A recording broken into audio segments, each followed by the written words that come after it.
ఒక ఏడాది, 2 ఏళ్ల తర్వాత మన బ్రతుకులు ఎట్లుంటాయో లెక్కేసుకొని అక్కడి నుంచి మన జీవితాలు మళ్ళీ స్టార్ట్ చేయలేము. కరోనా ముందు జీవితాలు, కరోనా తర్వాత జీవితాలు మనకు అట్లాంటి లక్షణాన్ని చూపించినాయి.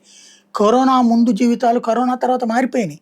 అలాగే మొన్న మా ఏరియాలో వరదల తర్వాతన వరదల ముందు అనుకోవాలి. ఎందుకంటే వరదలకు ముందు ప్రశాంతంగా ఉన్న మా జీవితాలన్నీ వరదల్లో మొత్తం కొట్టుకుపోయిన తర్వాత ఇవాల్టికి ఆ ఇంటిని సరిగ్గా చేయించుకోలేక కొట్టుకు చస్తున్నాం. అట్లాగంటే ఒక జీవిత కాలంలో ఎప్పుడు ఎలాంటి పరిణామాలు వస్తాయో తెలీదు.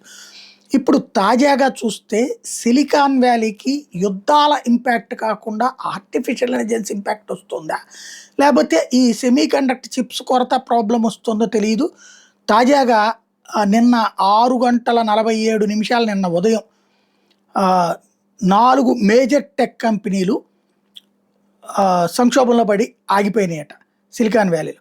2847 మంది ఇంజనీర్లకి స్లాక్ నోటిఫికేషన్, మీకు యాక్సెస్ లేదు, ఆర్గనైజేషనల్ రీస్ట్రక్చరింగ్ అన్నటువంటి స్టేట్ మెసేజ్లు వచ్చినాయట.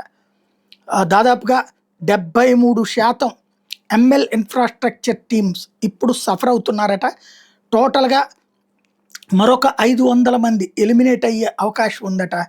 156 మందిని ఇప్పుడు ప్లాట్ఫామ్ ఇంజనీరింగ్లో పక్కన పెట్టారట, బెంచ్కి పరిమితం చేశారట.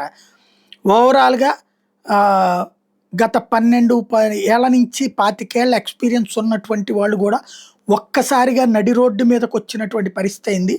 ఒక్కొక్క క్వార్టర్లో ఎంతెంతమంది ఉద్యోగాలు పోతాయో అర్థం కాని పరిస్థితి అయిపోయింది. ఇప్పుడు ఈ 4th క్వార్టర్లో 3 వారాలలో సిఇఓలు ఏఐ ఎఫిషియన్సీ జైంట్స్ మాత్రమే కావాలని పిలుపునిస్తున్నటువంటి నేపథ్యంలో అసలు సిలికాన్ వ్యాలీ పరిస్థితి ఏంటి అన్నటువంటి దాని మీద పెద్ద చర్చ నడుస్తోంది.